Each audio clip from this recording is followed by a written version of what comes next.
Welcome back to the channel, guys. I hope you're having a great day. Second video of the day, and as always, the appreciation goes out to all of you for tuning in to watch the video out of your busy schedule. I appreciate you guys so much. And there are a number of interesting things happening, guys, and I'm just going to dive into the gist ASAP.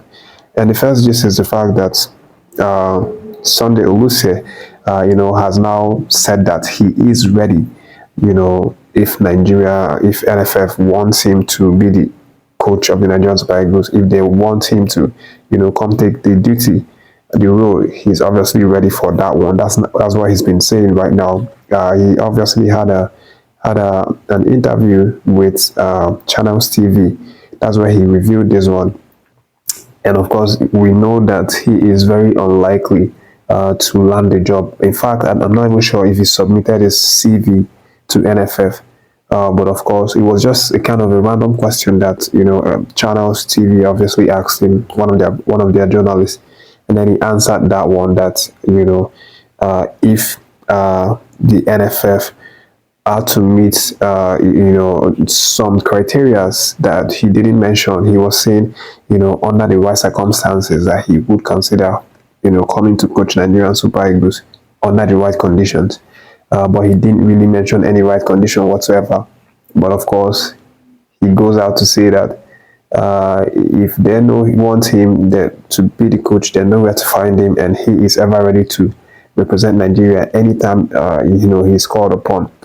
But leaving that one, guys, let me let you know the other update, which is the fact that one of our players for the MLS was in fact the man that completely destroyed Lionel Messi's Inter Miami over the weekend. His name is Ibrahim Salihu. Of course, the 21-year-old was on fire over the weekend as Messi's Inter Miami were handed their first defeat in their league this season. 4 matches they've played, so it's still young, of course. But of course, it was a vital victory. Ibrahim Sanusi actually snapping the victory in a 3-2 thriller for that one, and of course he was the one that got the winning goal for that match in the 78th minute of the match. And of course, the way he celebrated, you would know that it meant a lot to him, and we are so proud and happy for him to have scored. And of course, he's a Nigerian, he's one of us, and we are definitely proud of what he did. And that obviously kept them in second position in their Eastern Conference League. And of course, Lionel Messi's Inter Miami is still leading there, but they have played one match more than Sanusi's Montreal. So of course, that's definitely a positive to that one. They might actually play that one and get all 3 points, and then climb the top of the table. It's still young, but of course it's something very positive to see. And of course our man Mohamed Sanusi Ibrahim actually getting them the point. Moving forward beyond that one, guys, let me let you know that our man Okoye was in fine form over the weekend as his side Udinese played out a narrow 2-1 victory over Lazio. It was a very fantastic outing for Okoye. Particularly, he made some crucial saves in total, and of course had a passing percentage of 50, which is decent for a goalkeeper. But of course, Okoye definitely on that one, helping his side get a victory over the weekend.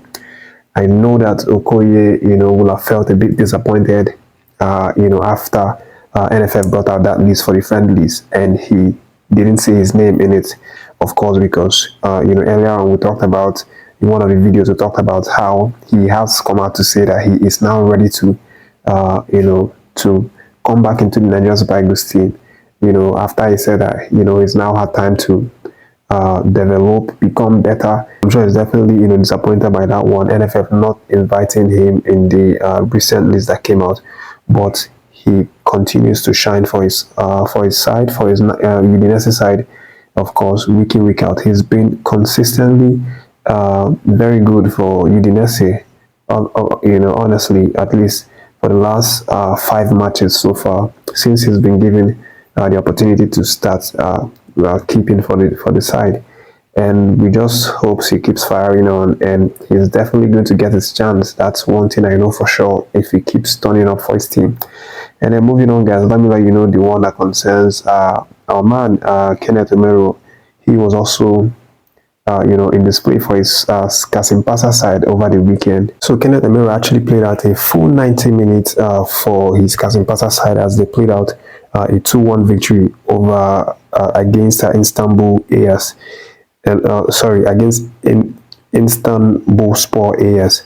Of course, with that victory, they are keeping their hopes alive of qualifying to Europe next season. They are in the 5th position right now, and lots of matches. They've already played 29 matches, and there are a lot of possibilities here. They could even finish top 4. It's possible. Sorry, they could finish top 3. With the way they are going, because they are in 43 points now, and then Besiktas are in 46, Trabzonspor 49, and then Fenerbahce 76. So they could very likely, catch up to Trabzonspor. But let's see how that one goes.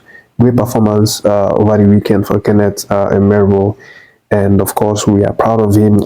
Back here in Nigeria, and that's what our players do. Do best for their club sides, actually helping their teams, win games, and of course, crushing their opponents. Moving forward, guys, let me let you know that Semi Ajayi was also in action over the weekend for his West Bromwich side as they thrashed Huddersfield 4-1 final score to actually get in the 5th position in their Coca-Cola Championship. Of course, they have a long way to go, obviously, because they're like 19-20 points shy of leaders Leicester City. But anything is possible. They can still qualify for the playoffs if they win their games. If they win a couple of their games, a lot of their games actually, they've now played 37 games, and of course have 63 points. There is still a lot to be played for this one, but of course, Semi obviously getting an appearance for that one, and then affecting the game for his team. Moving forward, guys, let me let you know that Chuba Akpom was in action, over the weekend. Chuba Akpom hasn't been getting the most of times. He hasn't been, featuring a lot lately, but in the weekend, he actually played that one, and it was a stalemate for them. 2-2 at home. They played against Fortuna Sittard, and that continues to pile upon their woes. It's definitely not a good result for Ajax. They are a top team. They are maybe the best team in the Eredivisie, but they've not been seeing their period. They are nowhere near the 1st position. They are like 5th position right now, and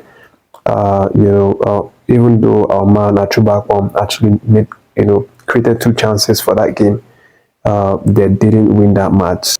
So the Ajax board are angry that Ajax is not the club that they used to be, and there's even an insider story that they want to offload Chuba Akpom along with 14 or 15 players thereabout for next season. And the report right now is that Chuba Akpom could be on his way to the EPL, because Ajax do not want him anymore. They actually bought him from Middlesbrough last season for around 12 million euros, but he has not been the player that they expected him to be. Don't get me wrong, he is great. He's always great whenever he plays, but the expectation from the board of Ajax is just impossible to meet. And right now, it's like they want to ship him back to the EPL, which of course is going to be good for him, because it's always good for our players to be where the limelight is, focused on the most. And of course, EPL is always a good league, lucrative league where our players can always shine and grow further, in their career. But that's the update, guys. Thank you guys for watching. As always, appreciation goes out to all of you for dropping by to watch the video. Kudos to all of the subscribers of the channel, and if you're not subscribed yet, I want to urge you to subscribe to the channel, guys. Thank you for watching this one. God bless you, and have a lovely day ahead, guys.